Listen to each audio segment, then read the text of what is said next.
Sara Jean is my guest today on the Chuck Shoot podcast. Sara Jean currently works as an on-air personality for iHeart Radio here in Phoenix.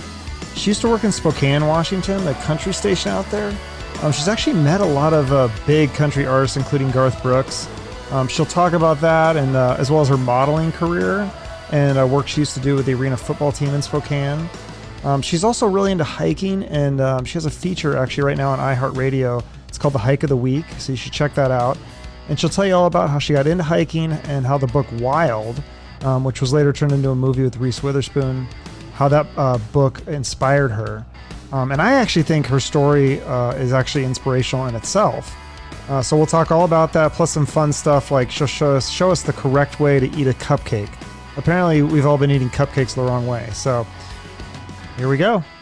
Welcome, Sara Jean. Well, hello. From iHeart Radio. How you doing? I'm doing amazing. Awesome. Well, my condolences, first off, for that Super Bowl, because I know you're a 49er fan. Yeah. You're going to get them judging me right off the bat.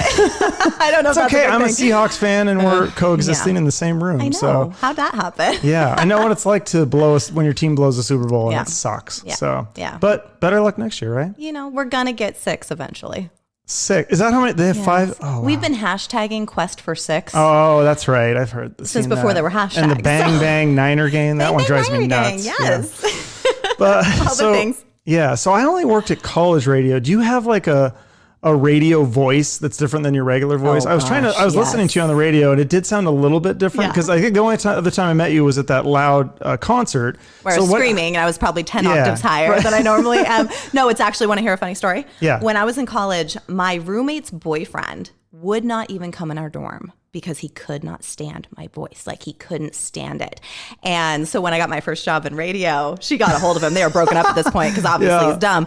But and she was like, hey, you'll never believe what that voice that you hated so much is doing for a living now. Really? And so if I see dogs, cats, or get really excited, sometimes cookies, things like that, it literally raises about 10 octaves.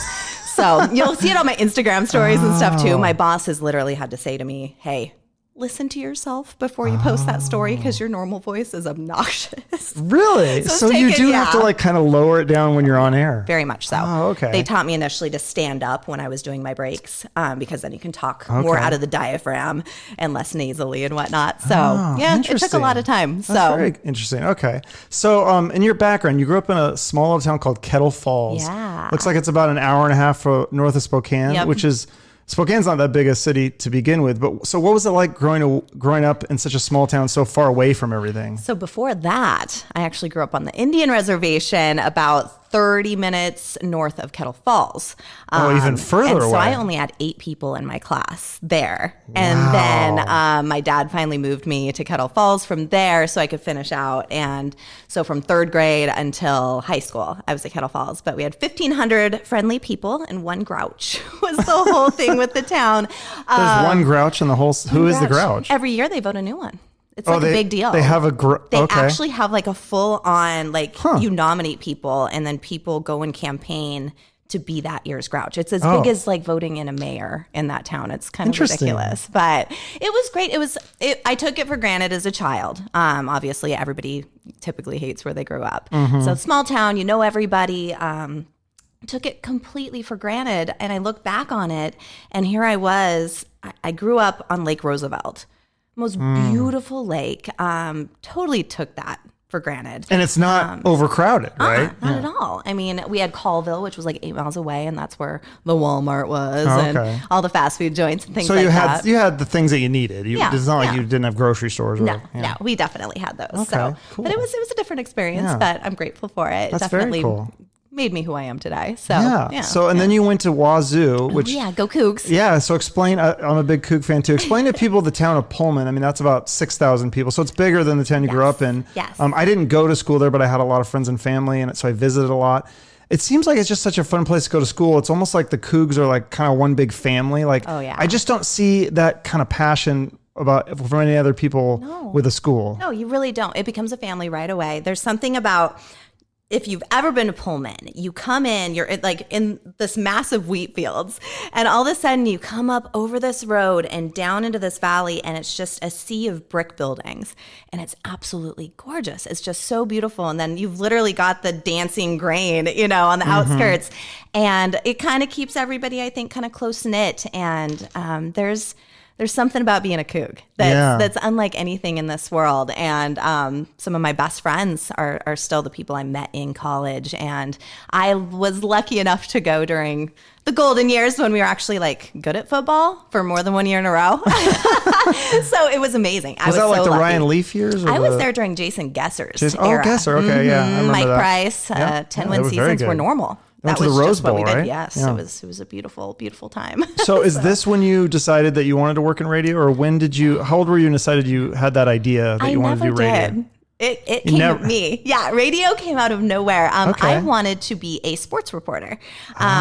So sports was always my thing. I was horrible at them. So I was really good at being a fan. And so I thought, what better way to be a part of something that I was never good at than write about it. And so you were a sports reporter though, right? For the Spokane Shock. I was or is that what you did? The host. No, I was the host. So that's after the radio days, and I was on that microphone in the middle between quarters announcing the different games and the different things, and had my little fanny cam per se following me around, and we'd go surprise guests in the audience and things like that. Okay. But, that looked fun. It was so fun. It was one of the funnest jobs.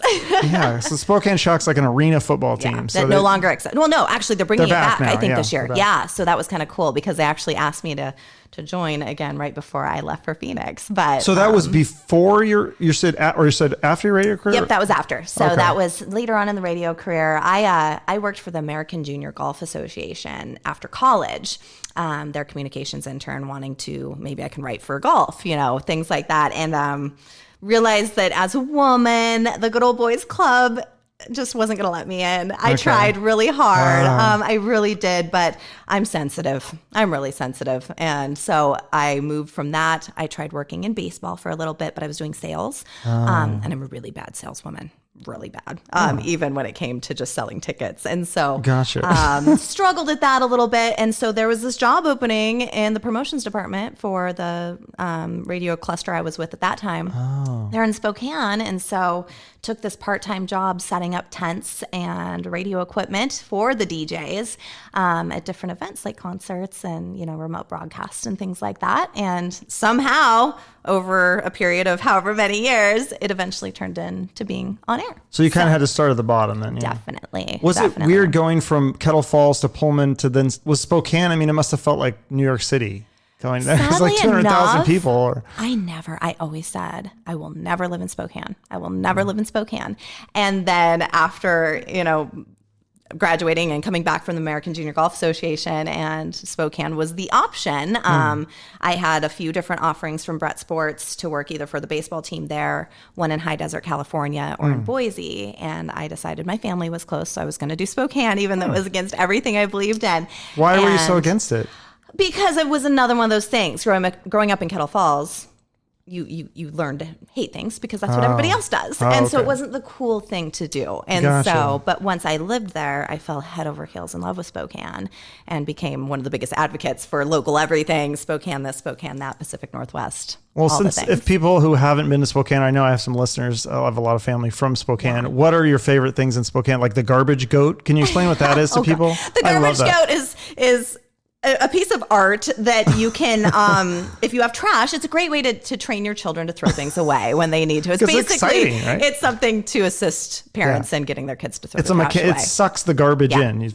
Sucks it in, and it's kind of fun. But favorite thing about Spokane, honestly, there were 4 seasons. You could go 30 minutes and all of a sudden you're in Lake Coeur d'Alene. You could go, 30 minutes north, 30 minutes south. There was just so much right around that area. And everything from being able to reach the desert to the grain fields to lakes to mountains.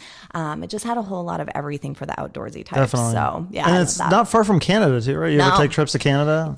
Kettle Falls. So when I was growing even up, closer, right? Yeah, and 18 was the drinking age. When I was 19. Or 19, maybe it was 19. Whatever it was young. Is younger. Yeah. And so you could sneak over and go get a little schnookered as a teenager. Right. And come back and exactly. So tell me, I was going through some of your social media. Tell me about you had a modeling career. Not really. No. No, that was all a farce. I'm 5'3.5". I'm not going to be a model anytime soon. No, but you because right now everyone's an Instagram model, right? Exactly. Everybody. So, but you actually did some real modeling and you got paid for it, right? Or a little bit. You were on the cover of a Spokane romance novel. Oh, so that was real. That was real. See, I thought that one was a joke. It kind of ended up being a joke. But it was a real romance novel. I got novel. a residual check for that. You want to know how much it was? I don't know. $2.35. Wow. My romance novel went straight to Kindle. That's like going straight to DVD if you're a movie star. Gotcha. So the romance novel went straight to Kindle, and so did all my residuals because we didn't sell any actual hardback or paperback books. It just went straight to the Amazon site and bada bing. So that all was kind of, so long story short, working in radio, we had a client for 49 Degrees North, which was the ski hill up there in Chewelah that everybody went to, that needed someone to be the face and the voice of their commercials for that season. I had no interest in I was in radio for a reason. Like, I don't want to be in front of the camera. I want to be behind the camera. And so they somehow talked me into it because there was free clothing involved, and every girl loves some free clothes, right? Sure, yeah. So it's like, you get this free, like, Helly Hansen ski outfit. You get a season pass to 49, and we'll pay you if you want to do the spots in the commercials this season. And so talked me into it. And as I was doing that, I learned that, hey, I could get a talent agent and actually start maybe doing some of this stuff for some. And this was in Spokane, right? Mm-hmm. So they have talent agents in Spokane? They do. Really good ones, too. Okay. So I got to do all sorts of fun things. You were on the cover of a Coeur d'Alene Living magazine. Coeur d'Alene Living. It's pretty big, that right? was fun. Did commercials for Silverwood and Triple Play, which was in a little theme park or water park there. And you were on a billboard. I was on a billboard. I did a great That's floors pretty gig. neat. Yeah. So, but you know what? They fired me. You want to know what they fired me? From Great Floors. Yes. So the woman who was before me, they liked her hair better. Okay. They said my hair wasn't big enough.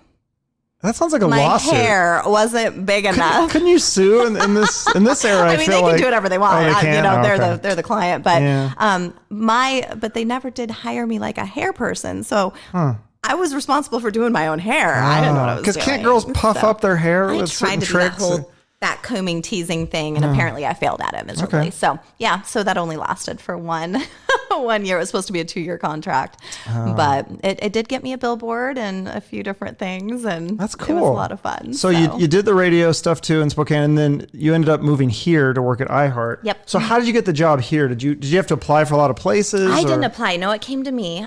So I worked for iHeart in Spokane as well. I started about 5 years ago, and it was the best transition in radio that I'd ever made. iHeart was so different, and it was funny because we'd kind of been taught in radio and smaller radio to be afraid of the big, conglomerates and things like that. And so I was scared at first, but I got there, and all of a sudden I had a real contract, and I knew what I was working for, and I was never a number. They never made me feel that way. I felt like I actually was finally valued as an employee. And so what's that like? It's amazing. I've never felt that before. It's the best feeling. Wow. And they really did just catapult me into having hopes and dreams and aspirations in radio again, because you kind of learn in radio in those beginning stages, those promotions, technician stages, that you're going to be broke for the rest of your life, and you're going to be eating ramen noodles for the rest of your life. And you just kind of accept that because it's the funnest job in the world. Yeah. And you're okay with it. It does look like a lot of fun.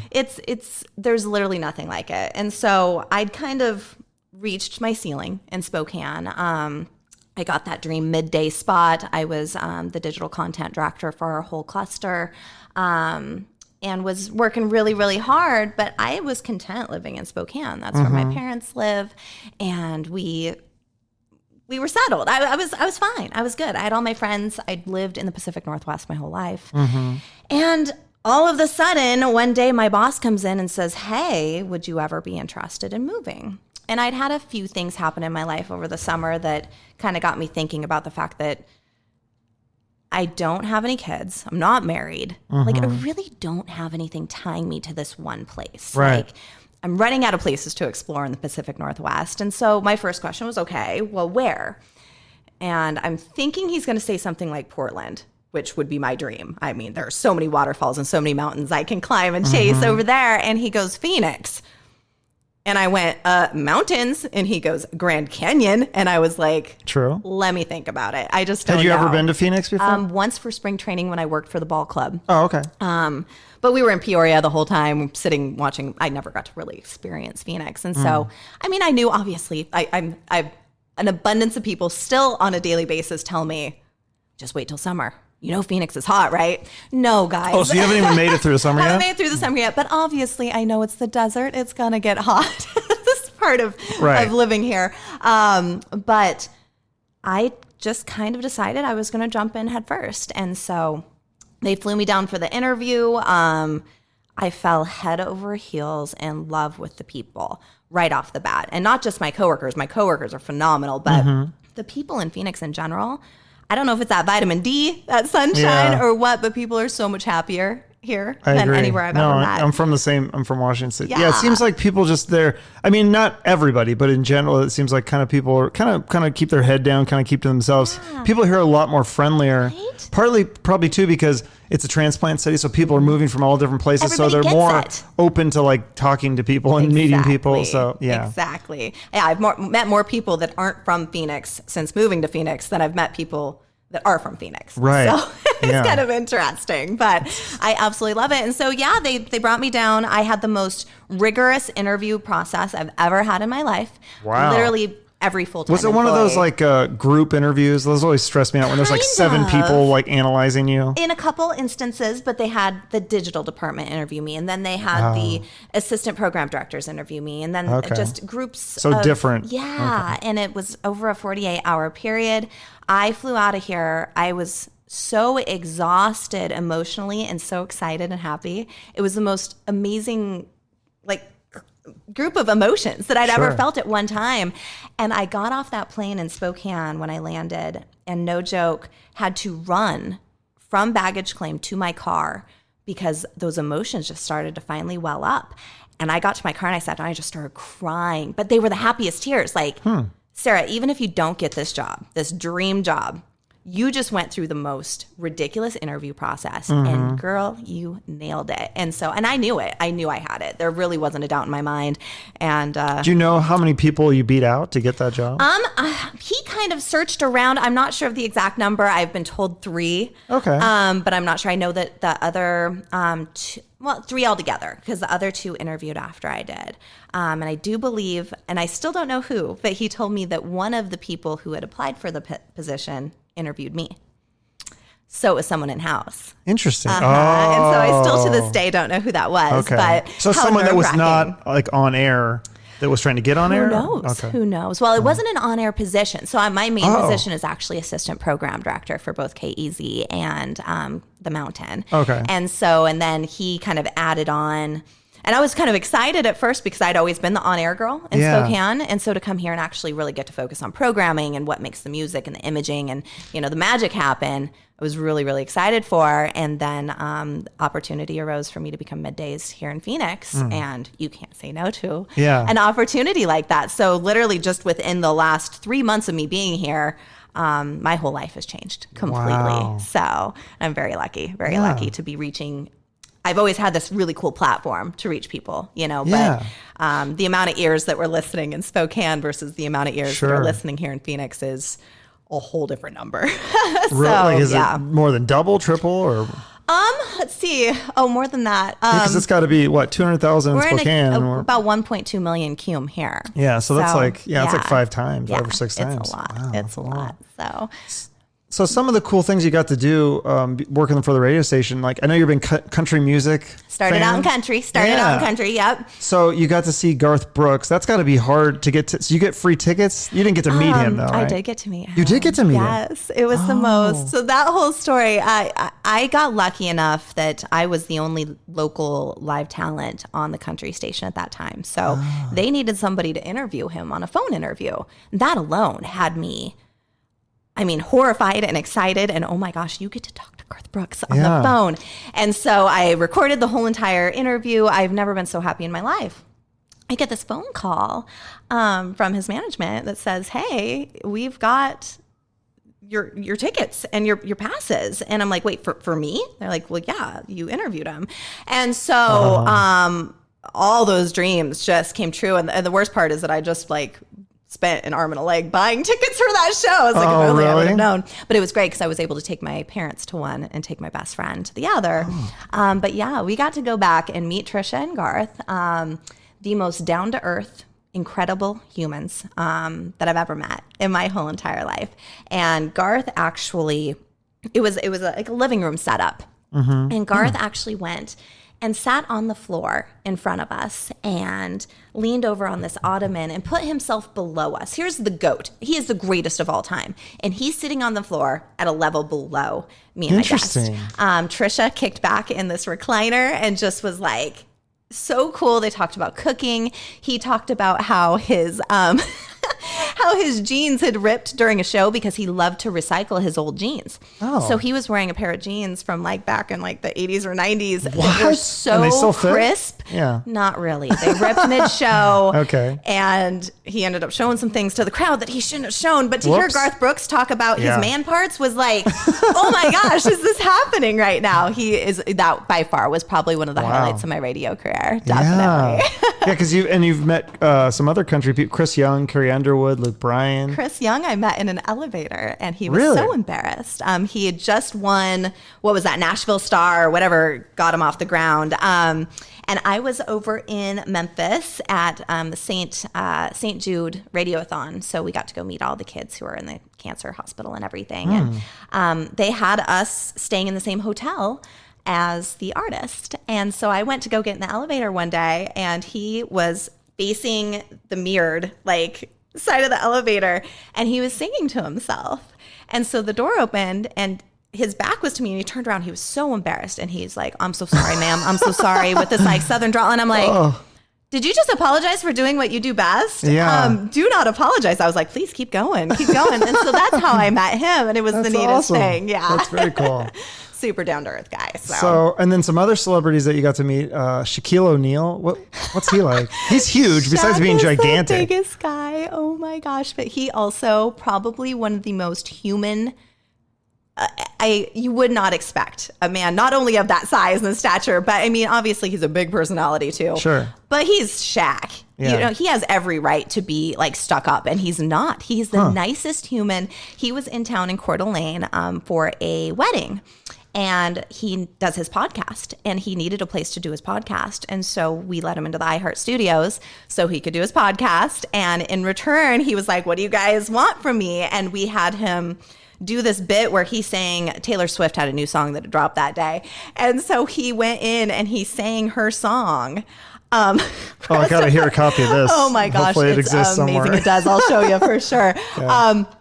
He literally, I have not laughed that hard probably in my whole entire life. He's a clown. He's hilarious. Funny. Yeah. He's huggable. He is just as huggable as he looks. Like he loves the hugs, and he really blew my mind because he could have just been, head down, go get my podcast done and leave. Sure. And instead he, That's what I've noticed with a lot of these guys. They are very down to earth. Yeah. What about Tom Green? You met him because every time I've seen him, I've seen his stand up. I've seen him on camera. Is he as weird off camera? He's so weird. He is. Okay. So he doesn't, but not it's not as an weird. act. I shouldn't say he's as weird. Okay.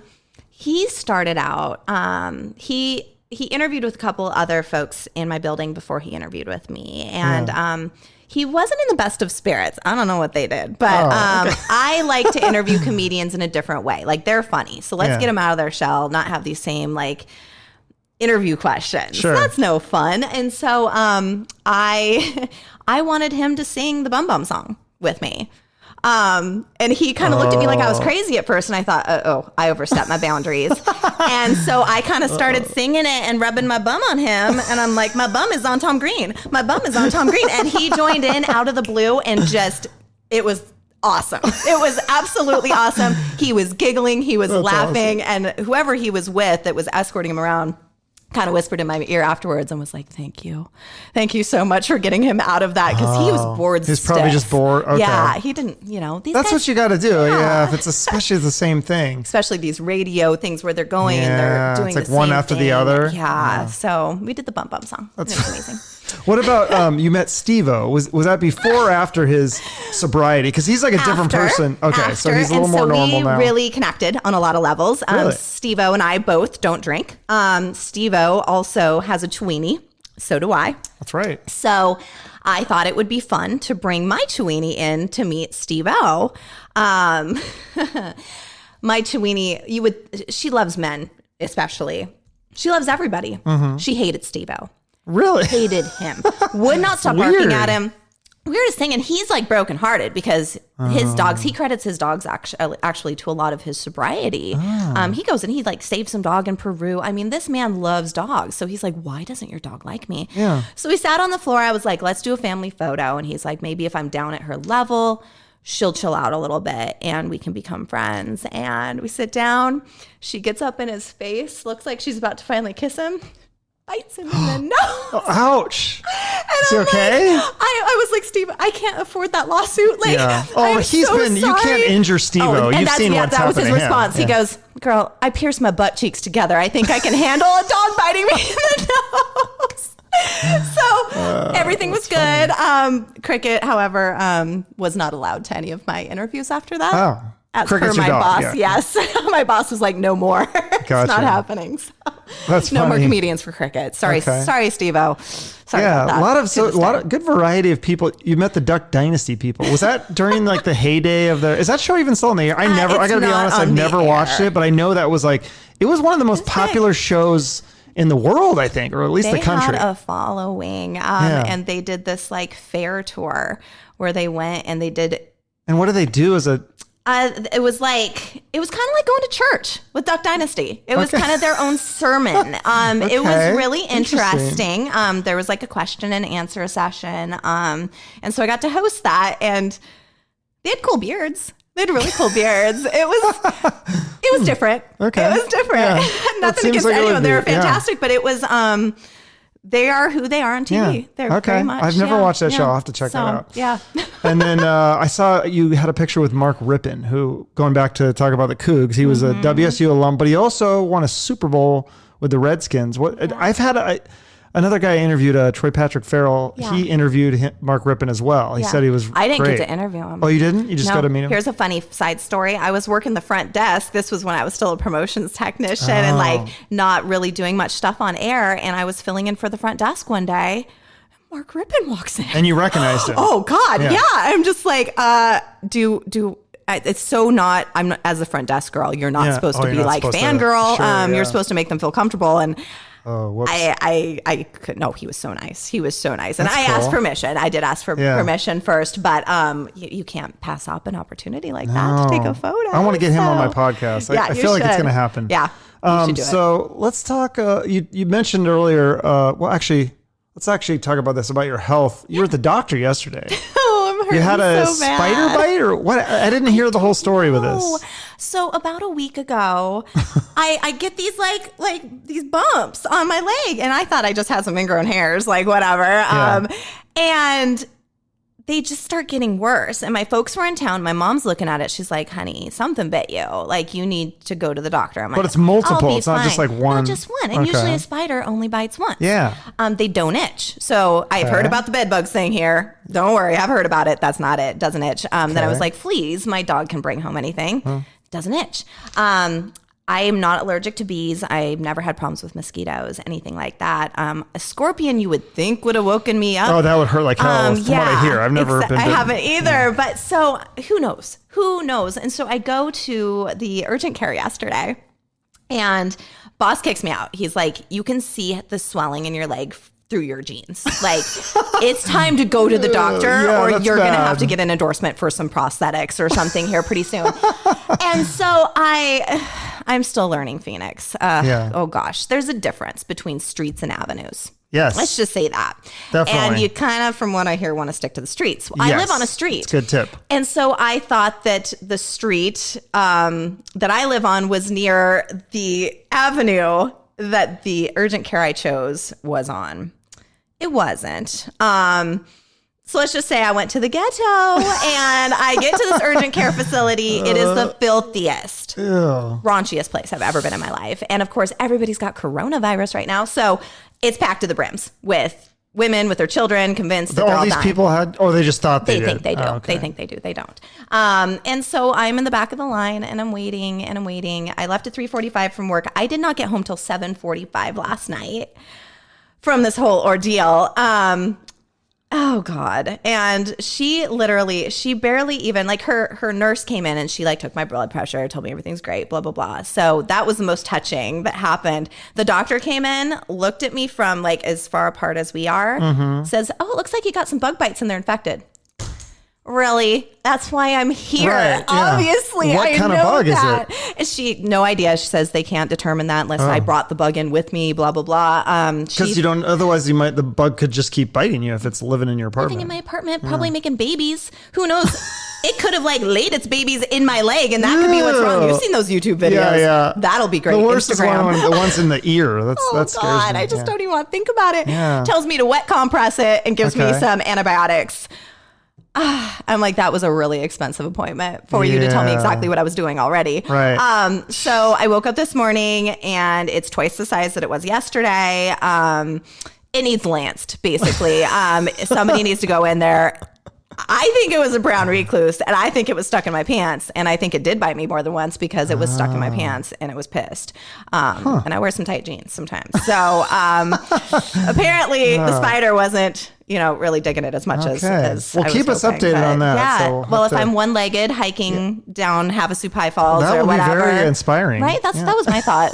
Just got to put that silver lining on everything. Definitely. So you mentioned earlier that you don't drink alcohol, and I've seen some posts on that too. So is there a story? Was that just for health reasons, or is there a story there? I was asking. Can I cuss on your podcast? Absolutely, yeah. I was a shit show, man. I was a total shit show, but never to the point where I got myself in trouble or anything. Yeah. But I was bartending and doing my midday show and doing all the other things at radio. Oh. And I was bartending Sunday and Monday nights. So that literally left me with one day during the week that I had off.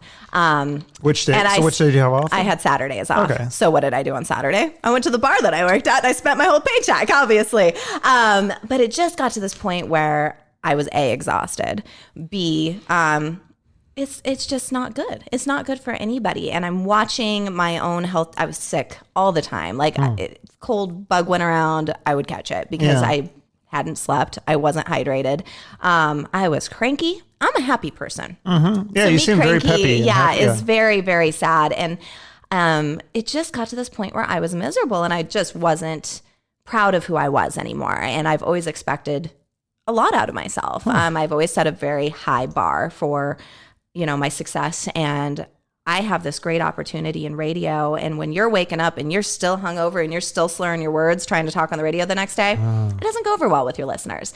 And so there was one night that the bar got completely out of control. I was tending by myself. It was a small little bar. Oh, I almost knocked the microphone over. And when my shift ended that night, I had my shifter, put it in the sink, and I said to myself, that's it. You're not drinking ever again. Called my boss the next day, quit my bartending job, and basically broke up with everything. I broke up with about 90% of my so-called friends that I thought were friends, but they weren't. They were drinking buddies.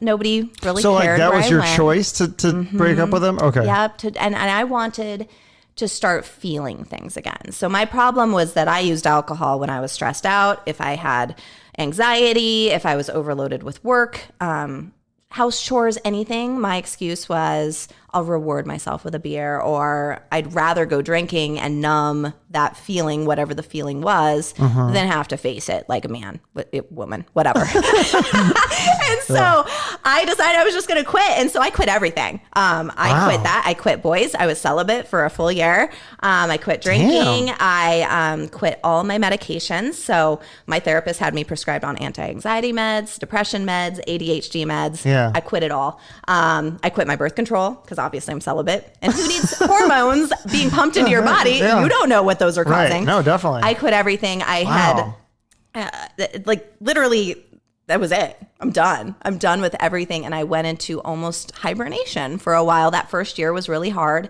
A lot of people didn't believe in me. A lot of people just assumed that, it was a phase. And I did. I'd done dry Januaries multiple times. Like, I'm going to do it for a month. And then I just go back heavy hitter. I mean, go big or go home. Like, and so it always ended up being almost a slippery slope. Yeah. And so I stuck with it. Wow. And I watched my life change so drastically in just a matter of time. So I quit drinking in February of that year of 2017, coming up on that 3-year anniversary here, actually in a couple weeks.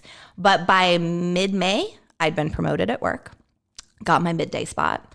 And as time progressed, then I was a digital content director, and I was getting opportunities elsewhere. And I ran, a total of 6 half marathons, and I started discovering these hiking trails and all these different things, chasing waterfalls off grid, and just having the most epic life that I never had time for when I drank because I was either hungover, I was at the bar, or I just didn't feel good. Yeah. And were you doing a lot of this by yourself? Yeah. Yep. I became a solo artist big time. My whole thing that I realized during that transition of my life was the main problem I had. I was never addicted to alcohol. I don't consider myself an alcoholic by any means. Did you go to AA or anything? Nope, never went to AA, anything like that. I don't really, and don't judge me if you've done that. I'm not against it. I just don't believe in sitting in a room and saying that I'm addicted to something and being embarrassed about it. I'm all ashamed, about, I don't feel like you got to wear the scarlet letter and and I'm not an alcoholic. I was addicted to the feeling of not feeling. I was addicted to pleasing other people. I was a people pleaser and wanting to be included. And one of the ways that I felt cool was when I was drunk. I thought I was fun. I would buy the whole bar shots. I was the life of the party. But it was a false feeling. It wasn't real. It was something that I'd conjured up in my mind. And when I started to love that girl in the mirror, my whole life changed. And the type of people that I started attracting in my life were completely different. And then the friends that were true friends, they were the coolest. They stepped back. They let me do my thing. I was cranky there in the middle. Like, I didn't know what was going on and who was real and who wasn't. But when it was time for me to come back and be me, they were there waiting with open arms. Like, we'll be here for you. We were there when you fell. We're going to be here for you now. You're saying these were people that were friends with you during your drinking. Okay. And there's not many. My circle is very, very, very small. It's got a lot bigger since I moved to Phoenix. So I've met some amazing people. But in fact, the circle I kept from Spokane is pretty minimal. It's pretty minimal. I even ended up losing my best friend. Still unbeknownst to me as to why. But some of the people that you think are going to be there for you, you realize really quick. So what happened with the best friend? Was there something I don't know. Just because you stopped drinking that you weren't cool anymore? No, because she quit drinking too. She became my best friend when I was sober. Okay. We kind of were sober together. She was doing it to do fitness competition stuff. Yeah. And she just kind of continued on. And then I don't know what happened. She did start drinking, and we just kind of, I guess, went on different paths. But I'm not going to say that's why, because I didn't care. I loved her drunk. She was awesome drunk. I would get her drunk. So we would have so much fun together. Yeah. But sometimes people just aren't going to be there for you during the biggest parts of your life. And I've realized that. And I still love those people. I don't hold anything against them. I realized they were a part of my journey. They were there for a purpose. They were there to help me grow. But sometimes as you grow, the leaves fall off and you sprout new ones. And so definitely. That's true. Gosh, I'm learning a lot about you, but also about this is good advice. This is good, philosophical. You're pretty deep. I didn't realize you're so deep. Yes. I spent a lot of time by myself during that sober phase to become so deep. Yeah. And so, you learn a lot about yourself. You really, really do. And you realize the things that maybe you were projecting on other people all along. And I liked to play victim back then. And now that I don't victimize myself and I'm completely honest about who I was, how hard it was to admit to mom and dad that I need to quit drinking. I'm a shit show. That was the hardest time. So it was just this one night at the bar. Was there an incident really, or you just kind of just felt like, what am I doing? I felt it for a long time. Okay, so I just kind of that was the tipping point. Okay, yeah, that night was just, I'd fed up, just absolutely fed up. Everybody reaches that point. The straw that broke the camel's back was I had patrons get into our back room, steal alcohol. I literally was having other patrons like run behind the bar so that I could take a break. I was just so overwhelmed with everything and I was too tired to deal with it. And at that point I realized this isn't good for my health, my mental stability, anything. And I'm going to end up losing all the things I've worked for in radio if I keep down this path. And then nobody's going to be proud of me, including mom and dad or myself. And so, everything changed. Wow. I definitely wouldn't be here. There's no way. There's absolutely no way. That's really fascinating. Yeah. So you got during this time, was that when you kind of started getting into hiking and nature and stuff like that? So I always loved hiking. Yeah. My dad and I used to be out in the woods. My dad worked in the woods for a living. And so it was always a part of who I was growing up on the Indian reservation. We learned very much to respect Mother Nature. And, I, as a kid, felt like trees and rocks and everything had a spirit. Everything had feelings. And Are so you I've always partly Native No, American? I'm not. Okay. So that's what's Why really did you guys grow funny. up on the reservation? My dad just got a job with the Bureau. Oh, okay. And so I grew up there. He looks native, even though he's not. We're Bohemian, actually. But I know you don't meet a lot of Bohemian. It doesn't exist anymore. Oh. Yeah, it's where Chuck...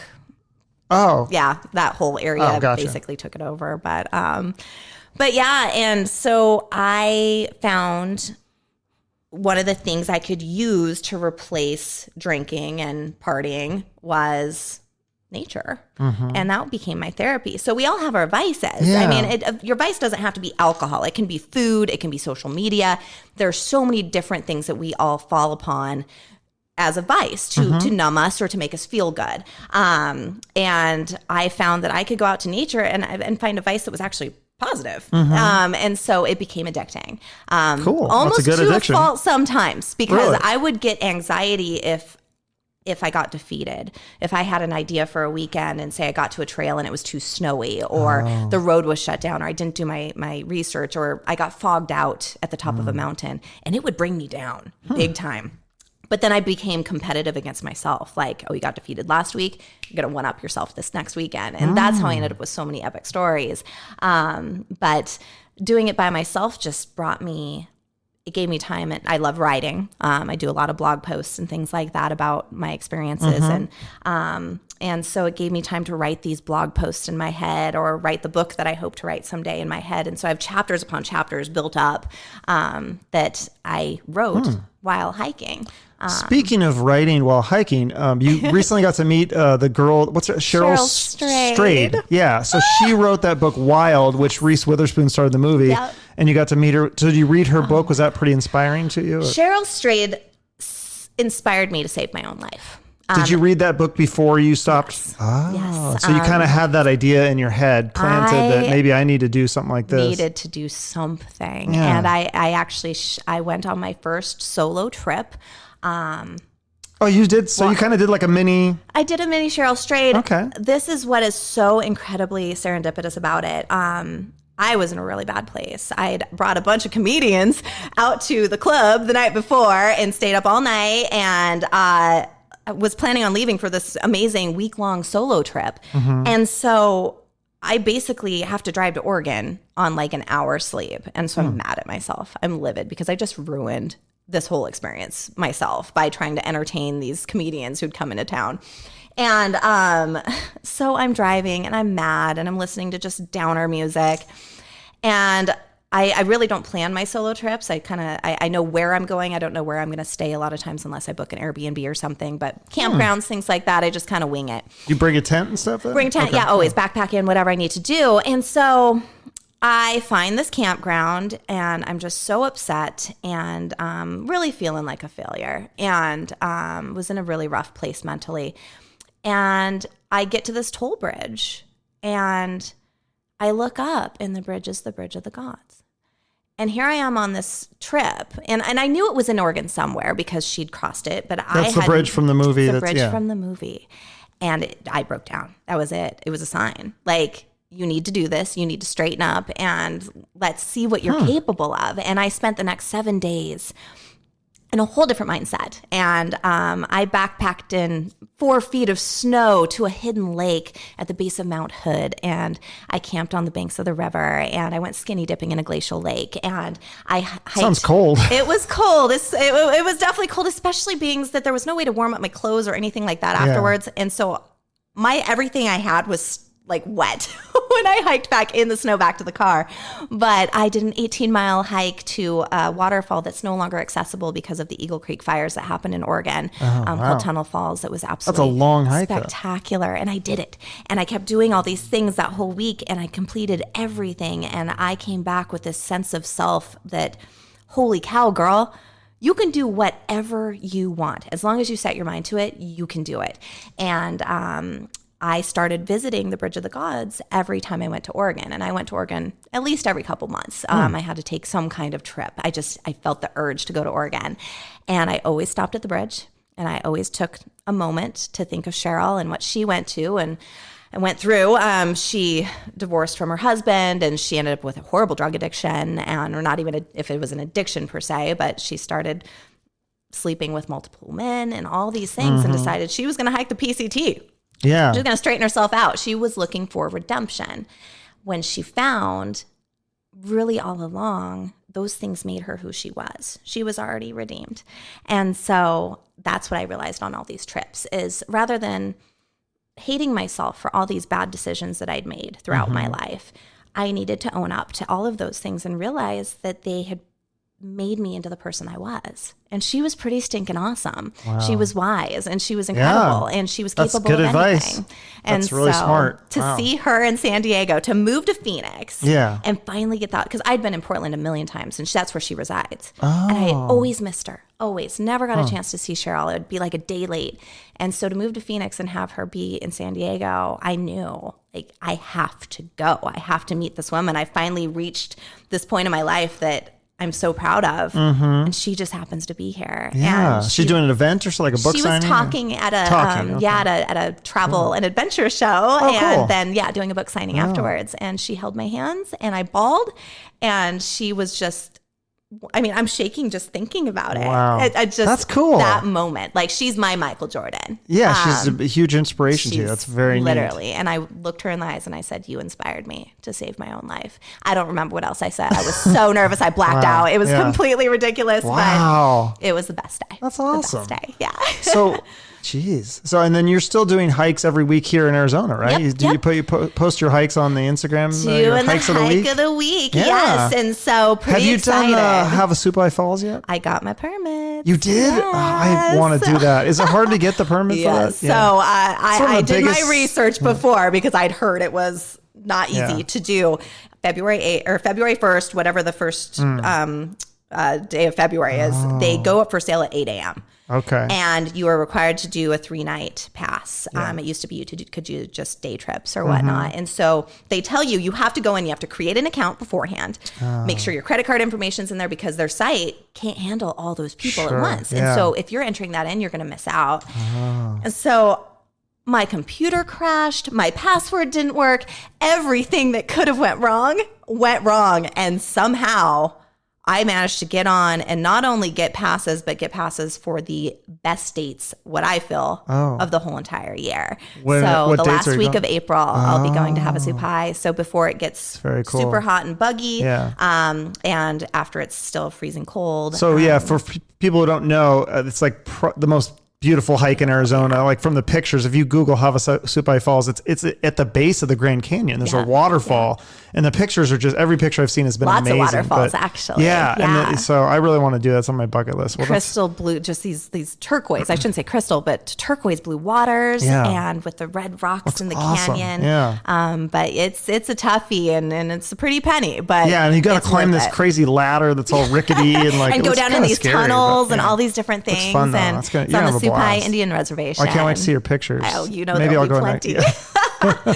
So besides the hiking, do you do anything else I saw you posted like a Transformation Tuesday. So you've lost some weight. You're really shaped up. You're really into fitness. Do you have any other fitness or healthy eating tips, or what do you do to stay fit? Right now, you want to know what I'm doing? Sure. I'm eating ramen noodles and Pop-Tarts. Phoenix and I haven't quite gotten on the same schedule yet. Okay. And it's so funny to me because my closest grocery store in Spokane was like not. It was far. It was a pain in the butt to go get groceries. Here, I have a Whole Foods, a Trader Joe's, an AJ's, and a Fry's, all within like a block, plus a Target that's got groceries. Right. But for some reason, I can't seem to get myself on a cooking regimen. So it's like DoorDash, and then my work. God, I love iHeart. We have snacks. We have so many snacks. We have self-feeding like little things. You pull the handle down, and it gives you the goodies. So we have one free? Yes. And there's one full of Skittles. They have free Skittles? You can just taste the rainbow anytime you want. Bottomless Skittles. That's Pub dangerous. Mix, Trail Mix, Life Cereal, peanut butter filled pretzels. Oh, those are so good. And then we have a college cupboard that's got Pop-Tarts. It's got granola bars, Fig Newton bars, those little macaroni and cheese cups, Rice-A-Roni cups. Is there any healthy snacks or any fruit? We have bananas and apples. I saw you eat a banana today. I don't have to go grocery shopping anymore because I can eat at work, but it's not the healthiest choices. It hasn't caught up to me yet. Yeah. But I do need to get my butt back in gear. The gym in my apartment is better than the gym I worked at in Spokane. Wow. Like, it's literally a hallway down from me, and I went twice. Awesome. That's it, just twice. Well, you're doing the hiking, so that helps. That's what I'm hoping. Yeah. But there's so many like Greek god guys here that grunt, and they're shiny and they're buff, and they're so intimidating. And I walk into that gym, and I'm like, it smells like Axe body spray in here. Like, I just don't think I can do it. I don't know. Yeah. So, well, speaking of eating healthy, so you posted this video the other day about how to eat a cupcake. So we got to do this on here. You got to teach me how to, and teach our listeners. And we'll post this on the YouTube channel so they can see how to, apparently we've all been eating cupcakes the wrong way. You've been doing it wrong. Yeah, I've been doing it wrong. Okay, so we have the cupcakes here. Do you want a dog or a cat, or do you have a preference? Let's do the one that's the messiest to prove that it's not gonna be messy. So that dark purple, I think. Okay. Yeah, it needs to be. So do that one, and I'll do. Do I get is there a little ring on the top? I don't know. I guess so. Oh, and it says I picked the manliest perfect. Cupcakes. Yeah. So manly. They say so you are perfect, like purr, like kitty cat. Purr. Okay. So I'll take the dog. So we take. I guess we gotta take the ring off. Okay, take the ring off. Put it on your finger. Now I have purple all over my finger. Oh, great. That's enough. Okay. So it's supposed to be. You're supposed to do this so it's avoiding the frosting and the mess. Okay, you undressed yours already. Okay, let me undress it. Okay. And then so we take the wrapper off. The wrapper off. You take the bottom. You twist. Twist. Right. Okay. And then I'm not doing. Look at the mess I'm making. And then you put it on top like a sandwich. Oh, it's like a sandwich. That's so smart. You don't get the frosting everywhere. Oh. And then That's really good. Mm-hmm. That's smart. It's easier. I mean, it's still kind of messy, but it's still very messy. But I mean, look at me right now. I look like I just ate Barney. But it works. No, it's good. Tip from SJ, life hack. All right. Okay, that was a great tip. So yeah, basically you just take the bottom off, put it on the top. It's like a sandwich. It's like a sandwich. It's a cupcake sandwich. And that one worked better than the demonstration you did, because the demonstration you did on air, there was goo in the middle of it. Do you want me to send you that so you can compare the two? Yeah, so your viewers can see. Okay, definitely. We'll send you that video. Yeah, don't do it if there's goo in the middle of the cupcake. Right. Yeah. It doesn't not work. It doesn't work. No. The whole thing is. I mean, they're still messy, but yeah, it's just fun to eat like a sandwich. But you don't get frosting on your nose. That's the true. worst. Like, how do you either like lick the frosting off first? It's just really hard. Yeah. Cupcakes are hard. Yeah. So that makes it a little easier. What other junk food things? You said Top Ramen and Pop-Tarts. What else? What are your vices for junk food? Lucky Charms. Really? Oh, God. I haven't had those for. You're talking about. My mom found a bag of Lucky Charms marshmallows. It was like, I don't even know. It was like pure a pound, marshmallows? just the marshmallows. Oh my God. Is that like a black market thing? Or? Yes. It was amazing. I started buying all the cereals and just adding Lucky Charms marshmallows to all these different cereals. Oh my God. How'd she get that? Is it really Amazon? Yeah. Oh, okay. Just look up Lucky Charms marshmallows. And they're not like legit Lucky Charms, but they taste the same. Fun. Yeah. Mm-hmm. But that's probably my go-to is Lucky Charms. I love my Lucky Charms. So and Sour Patch Kids, but not the green or the yellow ones. Do you remember the? I don't know if anyone remembers this, but they used to have cereal as a kid. It was my favorite cereal, and I think I got to eat it like twice. Cookie Crisp. It was like little chocolate chip cookies. Oh yeah, they still have them. Yeah, but so I tried it recently, and it was terrible. Because I think the old one was like full on. It was just little cookies. And they were bigger. Now they're like now little. They're like the chocolate chips are just like specks. Yeah, there's not even chocolate chips anymore. They changed cereal. All the cereal's not the same as it used to be. So kids like are kind of spoiled, but I say with a Cookie Crisp that it's actually gotten worse. So, healthier. It's kind of like the Captain. I can feel it on the top of my mouth. Just now, like even I can remember the way that felt. Like, like it tears up the top of your mouth and leaves like that weird greasy film. You know what I'm talking about? I don't know. Oh, I love cereal. I love it. Yeah, I haven't had cereal in a while. I need to get back into that. And Pop-Tarts too. I've been hearing a lot of people. There's like a new pretzel kind.